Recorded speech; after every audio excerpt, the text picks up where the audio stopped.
സ്നേഹമുള്ളവരെ, എടത്തിരുത്തി കർമ്മലമാത ഫൊറോന ദേവാലയത്തിൽ ജൂലൈ 19, 20 ദിവസങ്ങളിൽ പരിശുദ്ധ കർമ്മല മാതാവിൻ്റെയും വിശുദ്ധ വിൻസെൻ്റ് പോളിൻ്റെയും ഊട്ടുതിരുനാളാണ്.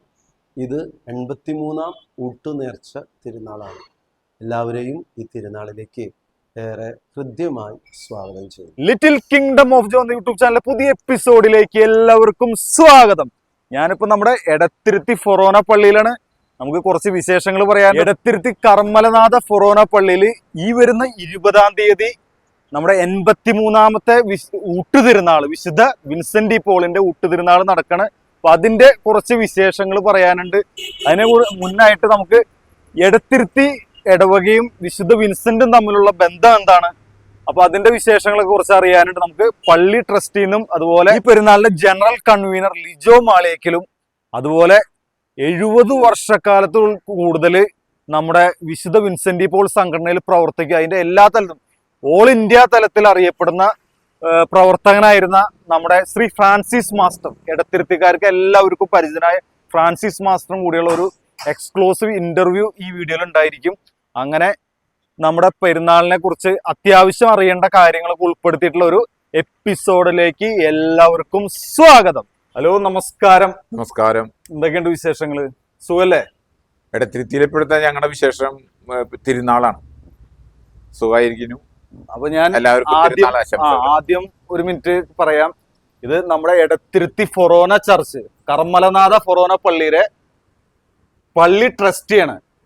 നമ്മുടെ വർഗീസ് ചാലിശ്ശേരി, അതുപോലെ തന്നെ നമ്മുടെ ഫിലിപ്പ് കുരുതുറങ്ങര മീൻപറമ്പിൽ, ഇവർ രണ്ടാളാണ് നമ്മുടെ എടത്തിരുത്തി ഫൊറോനയിലെ ഈ വർഷത്തെ ട്രസ്റ്റി. അപ്പൊ നമുക്ക് എടത്തിരുത്തിയിലെ 83-ാമത്തെ ഊട്ടുതിരുനാളാണ്. വിശുദ്ധ വിൻസെന്റിന്റെ 83-ാമത്തെ ഊട്ടുപെരുന്നാളിന് എടത്തിരുത്തി ഫൊറോന പള്ളിയിൽ ഈ 20-ാം തീയതി നടക്കണേ. അതിന്റെ വിശേഷങ്ങൾ നമുക്ക് ഈ ട്രസ്റ്റി അംഗങ്ങളോട് തന്നെ ചോദിച്ച് മനസ്സിലാക്കാം. വർഗീസേട്ടാ, അപ്പൊ പറഞ്ഞോളൂ, എന്തൊക്കെയാണ് നിങ്ങളുടെ നമ്മുടെ പെരുന്നാളിന്റെ വിശേഷങ്ങൾ? ഈ ഊട്ടുതിരുനാളിനെ പറ്റി പറഞ്ഞു കഴിഞ്ഞാല് നമ്മൾക്ക് പൂർവികരെ സ്മരിക്കാതിരിക്കാൻ കഴിയില്ല. പൂർവികര് 1942 വിൻസെൻ്റ് പോളിന്റെ നാമധേയത്തില് ഇവിടെ ഒരു സ്ഥാപനം സ്ഥാപിച്ചതിന് ശേഷം അതിനെ 1948 തീർത്ഥകേന്ദ്രമായിട്ട് പ്രഖ്യാപിച്ചു. ഐക്യരാഷ്ട്രസഭയുടെ അംഗീകാരം കിട്ടിയിട്ടുള്ള ഏറ്റവും വലിയ സംഘടനയാണ് വിൻസെൻ്റ് പോൾ. ആ വിൻസെൻ്റ് പോളിന്റെ സംഘടനയുടെ തിരുനാൾ ഇവിടെ പ്രതിഷ്ഠിച്ചതിന് ശേഷം അന്നു മുതൽ ആ കാലഘട്ടം എന്ന് പറഞ്ഞു കഴിഞ്ഞാൽ നമുക്കൊന്നും ഓർക്കാൻ കഴിയില്ല. ഇന്ന് പറയുമ്പോൾ എല്ലാവർക്കും പുച്ഛായിരിക്കും. അത് വിശപ്പിനാൽ വലയുന്ന ആളുകൾക്ക് അവരുടെ മുന്നിൽ വരുന്ന അപ്പം അവർ ദൈവമാണെന്ന് വിശ്വസിച്ചിരുന്ന ഒരു കാലഘട്ടത്തിലാണ് ഈ തിരുനാൾ ആഘോഷിച്ചിരുന്നത്. ആ ആഘോഷിച്ചിരുന്നത് അന്നത്തെ കാലഘട്ടത്തില് കള്ളക്കർക്കട മാസം എന്ന് പറയും.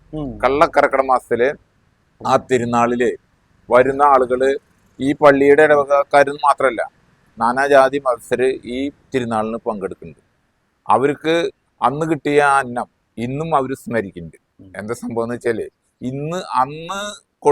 അന്ന് അതിനു വേണ്ടി ആ ഒരു ഭക്ഷണം കിട്ടാൻ വേണ്ടിയിട്ട് യാചിച്ചിരുന്ന പോലെ ആളുകളായിരുന്നത് അന്ന്.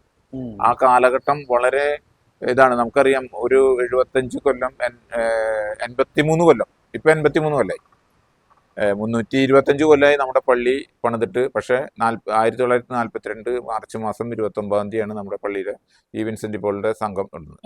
വലിയ ഒരു വിജയമാണ് ഇപ്പോഴത്തെ തിരുനാള്. ആ തിരുനാള് വളരെ ഭംഗിയാക്കുന്നതിന് വേണ്ടിയിട്ട് പലവിധ സംഘടനകളും പലവിധ കമ്മിറ്റികളും എല്ലാ യൂണിറ്റുകളും ഈ പള്ളിയിലെ മുഴുവൻ ആളുകളും, വികാരി അച്ഛനുൾപ്പെടെ എല്ലാവരുടെയും സഹകരണത്തോടു കൂടിയാണ് ഇത് നടക്കുന്നത്. കുടുംബ യൂണിറ്റ് പ്രസിഡന്റുമാര്, അതിന്റെ കൺവീനർമാര്, ഇവരൊക്കെ അഹോരാത്രം പണിയെടുക്കണം. പക്ഷെ അതിന് അവരെ പ്രേരിപ്പിക്കുന്ന ഘടകം നമ്മുടെ പൂർവികർ ചെയ്തു വെച്ചിട്ടുള്ള ആ ഒരു സ്മരണയാണ്. അവർക്ക് കൊടുക്കുന്ന ഒരു ആദരവ് കൂടിയാണ് ഈ തിരുനാൾ.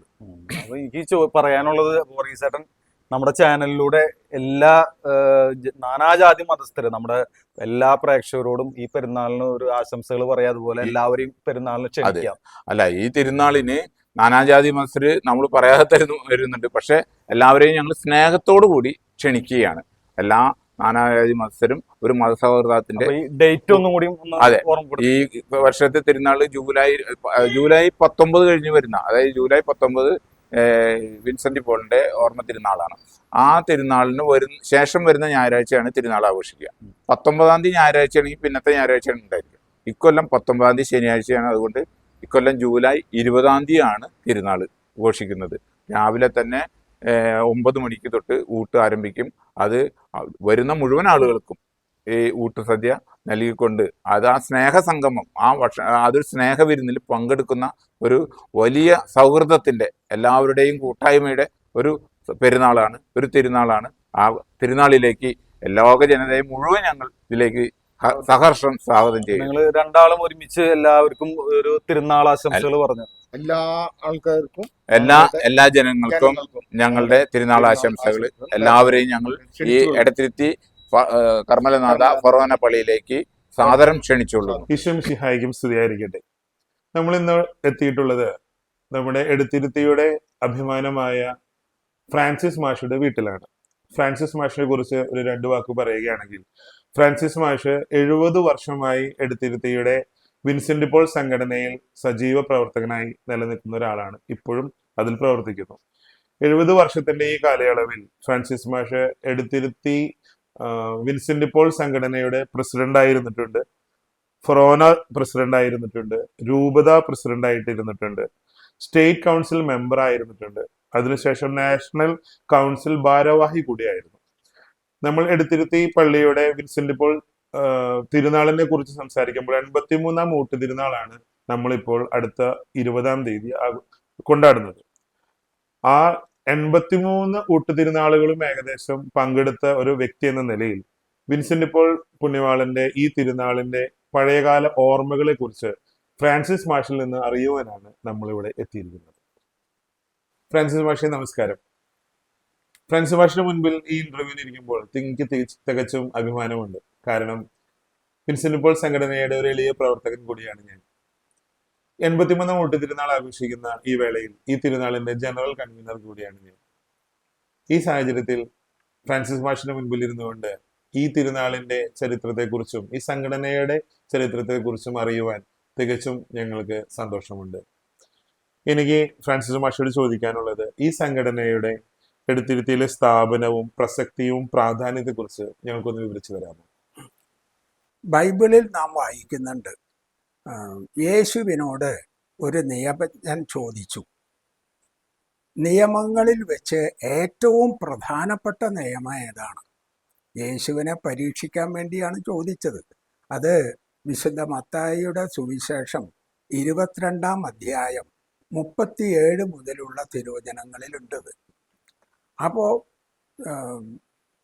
ചോദിച്ചപ്പോൾ യേശു പറഞ്ഞു, ദൈവമായ കർത്താവിനെ പൂർണ്ണ ഹൃദയത്തോടും പൂർണ്ണ ആത്മാവോടും പൂർണ്ണ മനസ്സോടും കൂടി സ്നേഹിക്കുക.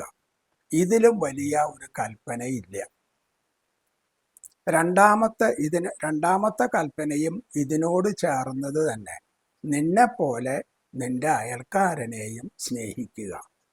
ഈ ആശയം സ്വന്തം ജീവിതത്തിൽ ആദ്യം മുതൽ അവസാനം വരെ പുലർത്തിപ്പോന്ന ഒരു വിശുദ്ധനാണ് വിശുദ്ധ വിൻസെന്റ് പോൾ. അദ്ദേഹം ചെറുപ്പത്തിൽ, അദ്ദേഹം 20-ാമത്തെ വയസ്സിൽ അദ്ദേഹം വൈദികനായതിന് ശേഷം അന്ന് ടുളൂസിലെ ഒരു വൃദ്ധ തൻ്റെ സ്വത്ത് തൻ്റെ മരണശേഷം പാവപ്പെട്ടവർക്ക് വീതിച്ചു കൊടുക്കാനായിട്ട് ഫാദർ വിൻസെന്റിനെ ചുമതലപ്പെടുത്തിയിരുന്നു മരണ ശാസനപ്രകാരം. അത് വാങ്ങിക്കാനായിട്ട് ടുളൂസിലേക്ക് വൈദികനായ വിൻസെന്റ് പോയി. മടക്കം ഒരു കപ്പലിലായിരുന്നു. അന്ന് കപ്പൽ യാത്ര വളരെ ദുർഘടമായിരുന്നു. എങ്കിലും അദ്ദേഹത്തിന് വേഗം നാട്ടിലെത്താൻ വേണ്ടി കപ്പലിൽ യാത്ര ചെയ്തു. പോരും വഴി കടൽ കൊള്ളക്കാർ കപ്പലിനെ ആക്രമിച്ചു, അതിലെ കപ്പിത്താനെ വധിച്ചു, അതിലെ യാത്രക്കാരെ എല്ലാം മുറിവേൽപ്പിച്ചു. പുണ്യവാന്റെ കാലിൽ കുന്തം കൊണ്ടൊരു കുത്താണ് ഏറ്റത്. അതിൽ നിന്ന് അദ്ദേഹം മരിക്കുന്നത് വരെ ഇടയ്ക്ക് രക്തവും വെള്ളവും വന്നിരുന്നു. അന്ന് ഇന്നത്തെ പോലെ മെഡിക്കൽ സയൻസ് അത്ര വിപുലമായിരുന്നില്ല. മാത്രമല്ല, പിന്നീട് അദ്ദേഹത്തെ ഒരു ഏം, അടിമയായി പിടിക്കപ്പെട്ടപ്പോൾ ചികിത്സയൊന്നും പറ്റില്ല. അതാണ് അന്ന് അടിമ സമ്പ്രദായം കൊടികുത്തി വാണിരുന്ന കാലമാണ്. ഒരടിമയെ ഒരുത്തൻ കാശ് കൊടുത്ത് വാങ്ങിച്ചാൽ ആ അടിമയെ എന്തും ചെയ്യാം, കൊല്ലാം, തല്ലിക്കൊല്ലാം, ആരും ചോദിക്കില്ല. അന്നത്തെ നയം അതായിരുന്നു. അങ്ങനെ ഈ കപ്പലിലുള്ള എല്ലാ യാത്രക്കാരെയും ആഫ്രിക്കയിലെ അടിമച്ചന്തയിൽ കൊണ്ടിറക്കി. അടിമകളാക്കി ചങ്ങലയിട്ടിട്ടാണ് ഈ കൊണ്ടു ചെല്ലണത്, ഈ ഫാദർ വിൻസെൻറ്റിനെയും. അങ്ങനെ ആൾക്കാർ വന്ന് ലേലം വിളിച്ച്, ഈ വിൻസെൻറ്റിനെ അന്ന് ആദ്യം വിളിച്ചത് ഒരു മുക്കുവനാണ് ലേലം വിളിച്ച കാശ് കൊടുത്ത് വിളിച്ചെടുത്തത്. പിന്നീട് ആ മുക്കുവൻ ഒരു രസതന്ത്ര വിദഗ്ധനെ വിറ്റു. രസതന്ത്ര വിദഗ്ധനിൽ നിന്ന് വില്യം ഗൗസിയറാണ് ഫാദർ ഈ അടിമയെ വിലയ്ക്ക് വാങ്ങിയത്. അദ്ദേഹം വിൻസെൻറ്റിനോട് കാര്യങ്ങളെല്ലാം സംസാരിച്ചു, നമുക്ക് ഇവിടുന്ന് രക്ഷപ്പെടണം. അപ്പോൾ ഒരു ദിവസം രാത്രി ഇവര് ഒരു ചെറിയ പായ്ക്കപ്പലിൽ കയറി തുഴഞ്ഞ് ഫ്രാൻസിൻ്റെ തീരത്ത് പിറ്റേ ദിവസങ്ങൾക്ക് ശേഷം ഫ്രാൻസിൽ തിരിച്ചെത്തി. അങ്ങനെ രണ്ടുപേരും സ്വന്തം നാട്ടിൽ അടിമകളായിട്ടായിരുന്നെങ്കിലും സ്വന്തം നാട്ടിലെത്തി. വിൻസെന്റ് നാട്ടിൽ വന്ന് നിരവധി പ്രസ്ഥാനങ്ങൾ ആരംഭിച്ചു. പാവപ്പെട്ടവർക്ക് വേണ്ടിയുള്ള പ്രസ്ഥാനങ്ങൾ ഒരുപാട് അദ്ദേഹം തുടങ്ങി. അതൊക്കെ സജീവമായി. അന്ന് അങ്ങനെയുള്ള ഒരു പാവങ്ങളെ സഹായിക്കുക എന്ന ഒരു സമ്പ്രദായം അന്നില്ല. അതൊക്കെ പുണ്യവാനായിട്ടാണ് അത് ആരംഭപ്പെട്ടത്. അതാണ് നമ്മുടെ ജീവിത ലക്ഷ്യം എന്നൊരു ധാരണ അന്ന് വരുത്തി.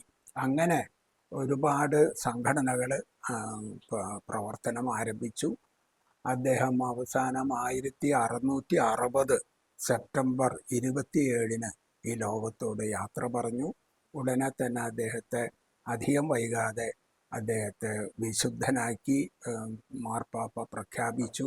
ഇന്ന് ലോകത്തിലെ 140 രാജ്യങ്ങളിലായി 10 ലക്ഷത്തോളം സജീവ പ്രവർത്തകരുണ്ട്. ലോകത്തിലെ ഏറ്റവും വലിയ പാവപ്പെട്ടവർക്കുള്ള സംഘടന ഏത് എന്ന ചോദ്യത്തിന് ഒരൊറ്റ ഉത്തരമേ ഉള്ളൂ, വിൻസെന്റ് പോൾ സംഘടന.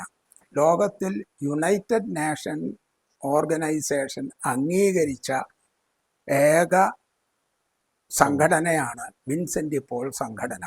വിൻസെന്റ് പോൾ നാഷണൽ കൗൺസിൽ പ്രസിഡന്റിന് UNOയുടെ ഏത് മീറ്റിങ്ങിലും ചെല്ലാനുള്ള പങ്കെടുക്കാനുള്ള സൗകര്യം അവർ ഏർപ്പെടുത്തിയിട്ടുണ്ട്.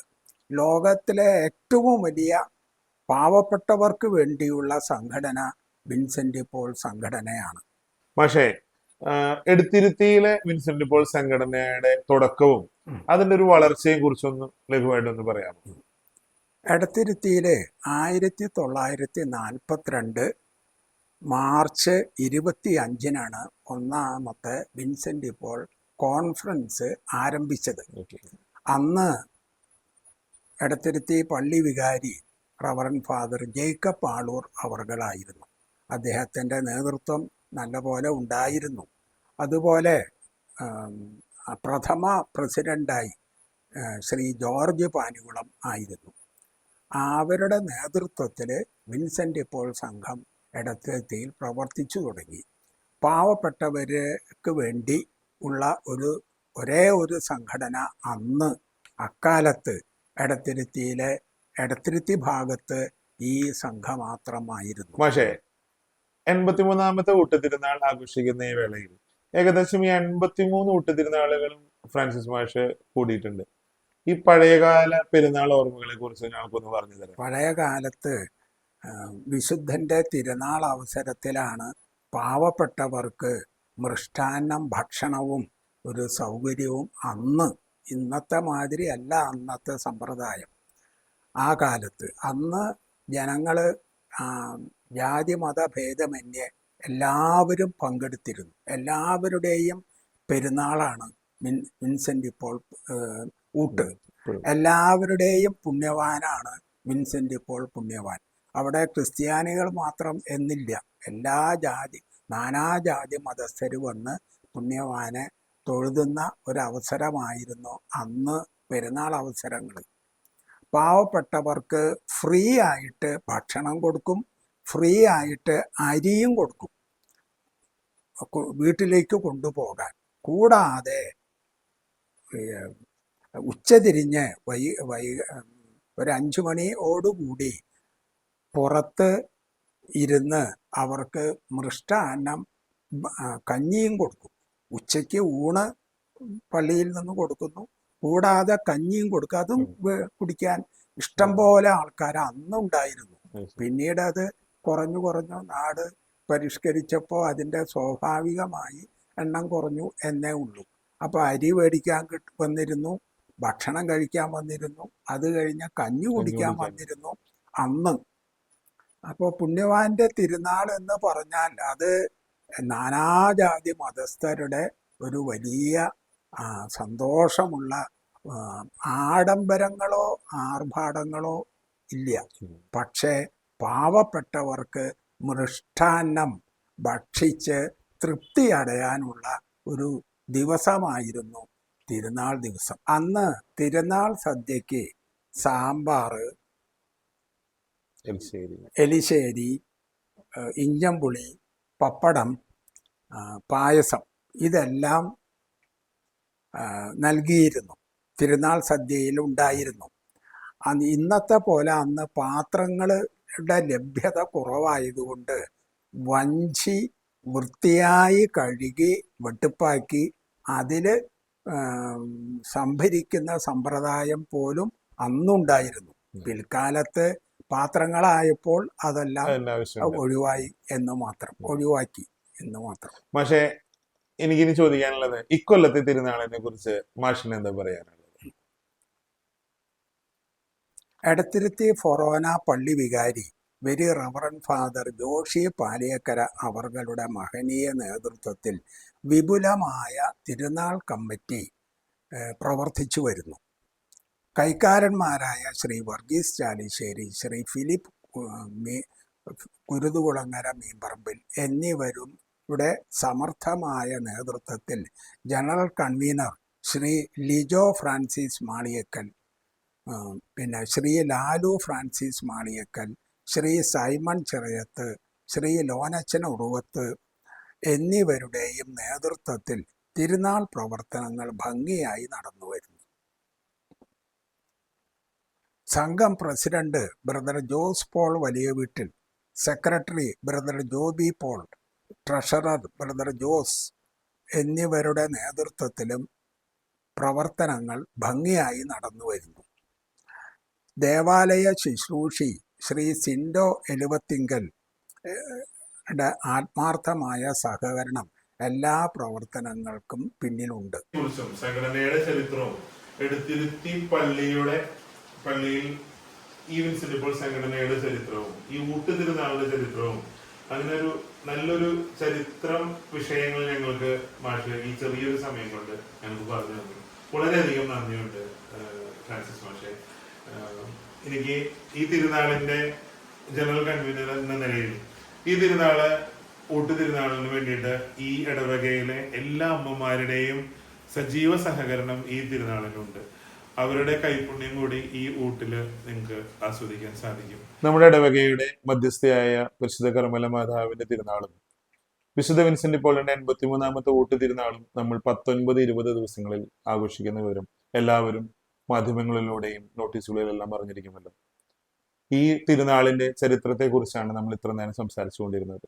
ഈ സാഹചര്യത്തിൽ നിങ്ങളെല്ലാവരെയും സ്നേഹപൂർവ്വം ഈ തിരുനാളിലേക്ക് ക്ഷണിച്ചുകൊള്ളുന്നു. Thank you.